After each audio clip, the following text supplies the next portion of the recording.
What you know about Mike McDonald, what excites you most about his defensive philosophy and the way he approaches that side of the ball? It's still, you know, early on, so I'm still learning more about his defensive philosophy. But I don't know, just the amount of, complexity, I guess, in a way, but in a good way. Different ways to get after people.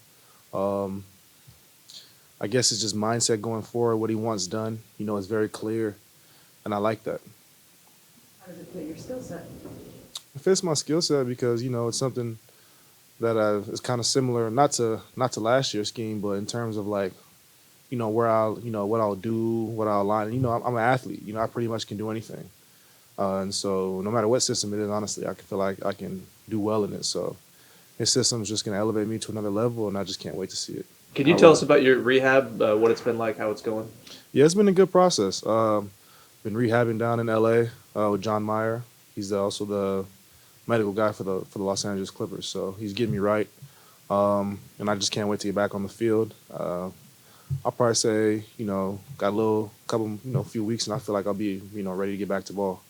Do you expect to be on the field for training camp then? Absolutely.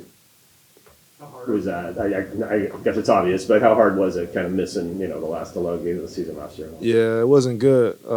I've never been injured in my career. Never missed really any time at all. I probably missed 3 games in 6 years, before last year. So, it was tough not getting to play. It sucked, but it made me sit back and just realize how thankful I am.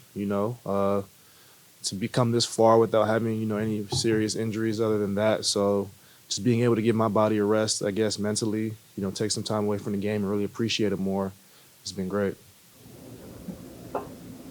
Julian mentioned with different coaching changes, you learn different schemes. He liked it, like it's a good thing almost, um, albeit when you don't have too much change, right? Some consistency is good, but in Yeah. terms of getting to experience Mike McDonald and all the defensive guys he hired, what are you already noticing that you like that you're able to absorb? Uh, I would just say just like it just being like a breath of like fresh air. The last 2 years are kind of frustrating. Well, not the last 2 years, but maybe last year was kind of frustrating. And sometimes when you get change, it can bring out the best in everybody. I see a lot more smiles on people's faces. People are, I can, they're more happy, they're more energetic. I feel like, and I don't know if that's just because it's the new year, new season, but or it could be coaching changes and new opportunity. But everybody is kind of coming along together, and everybody's talking more, everybody's hanging out more, and I feel like it's bringing the locker room closer. You never got to play with Leonard last year, but you guys playing together on the line. How do you feel like that? What was that? Leonard Williams, you never that kind of happened after you. I mean, I played with him in college. No, I know. I just meant last year. You didn't get to, but yeah. Oh, yeah. What do you think you guys kind of being back together, being able to do that with the Seahawks can kind of? It'll be great. Leo just brings so much versatility and just so much, beef to the front line, to the front line. So, and I feel like his game, and my game, be able to complement each other. Because we're both aggressive players. We like to get after it. So I just feel like you have all these dogs up front. It just makes it for a better, more competitive environment, and I can't wait to compete with him. How excited were you to see him resign and stay here with you? I was so excited because he's just what we need. You guys saw the production he had immediately coming into last season, so why would you want to let that walk out the door? So, shout out to John and, Matt for getting that done. And, Leo wanted to come back because I'm sure he had all these offers in the open market. So, that just shows how committed he is to the Seahawks and how much he wants to be here. And it just makes my job a lot easier knowing he wants to be here. Did you guys overlap at USC for 1 year? Yes. I was a freshman. He left as a junior. Yeah. What do you remember about him at USC? He was just a dog, man. He was ragdolling people, man. He was a beast out there. Leo, he was always been like that guy. You can always tell he was that guy from when he was at SC. Just like, everybody loves him. Like, off the court, like, he's just such a positive spirit. He's always saying hi to you, always being happy, always got a smile on his face. And, like, on the field, he's like a total animal, and he's so competitive and happy, and he just makes the game fun to be around, and can't wait to compete with him. What are you expecting to get out of this season as a team? As a team, I expect a good playoff run. We've been close the last 2 years.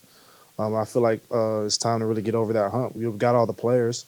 I feel like we got the right coaches now. These coaches seem committed. They're really putting in the time and effort so far, and that's what you want to see from a staff. But definitely a deep playoff run this year. Like I said, we got all the pieces, so it's just time to put it together. Back to McDonald, just what's been your impression of him hearing from him for the first time? I feel like he's starting to loosen up a little bit now. The first day was like, I don't know what's going on. He was kind of like, I don't know if he was nervous or if he was just like, that's just how he is. But I feel like he's loosened up a little more. And like, when you get around a new team, your first time head coach, I'm sure there's some nervousness that goes with it. But he's handling it pretty well, and I can't wait to, get to learn about him more. Not even about football, but more off the field as I talk to him more. So, seems like an exciting coach to play for, and I can't wait to, go on this journey with him. Can a coaching change lead to like more of an edge from players in the locker room, knowing there's a different staff to have to play for and prove yourself towards? Absolutely. Absolutely, because a lot of guys don't know what to expect. They don't know how these coaches feel about them, and like vice versa, the coaches don't know how we feel about them. So, guys want to come in, make their mark, put their best foot forward, make an impression, and that it just raises the level of competition, which is good for both sides. And so, a lot of guys are putting in more effort to try to impress these coaches, and ultimately that will pay off to our success in the end. So. Just that this was kind of you off the field stuff you did. That weight room you donated down at the high school. Yeah. Did you get back there Yeah. this time or not?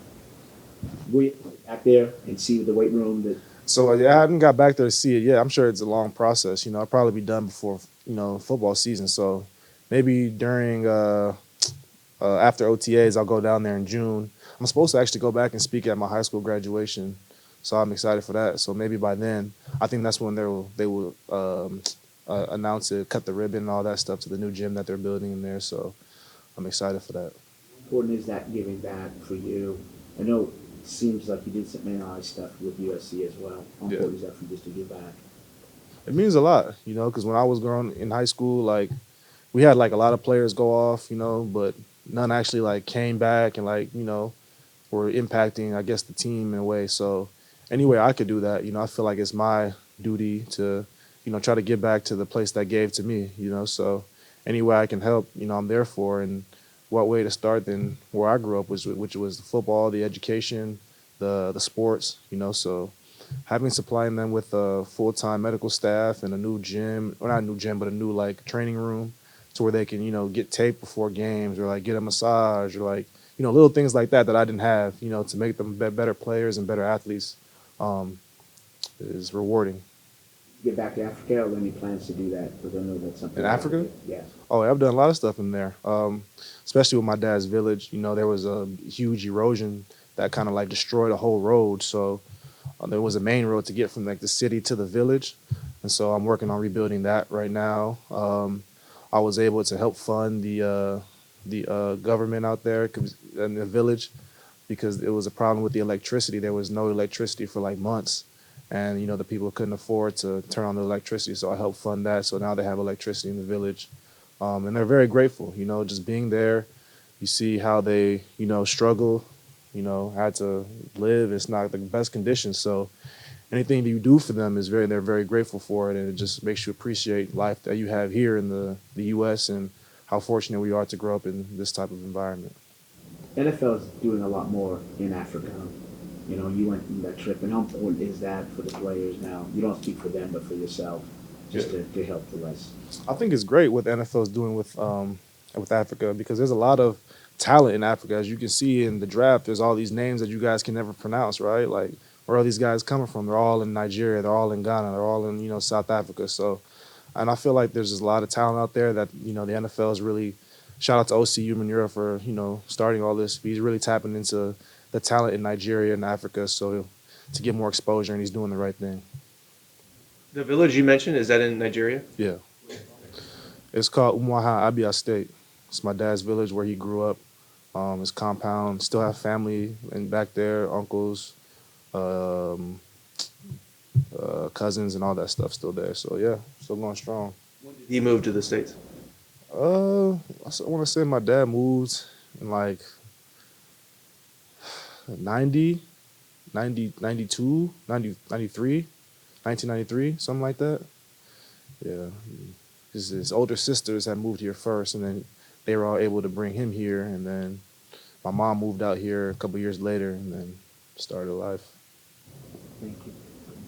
Anything else, guys? Yeah, Uchenna, when you're playing football, what's your primary motivation? My primary motivation, I'm just trying to be the best player I can.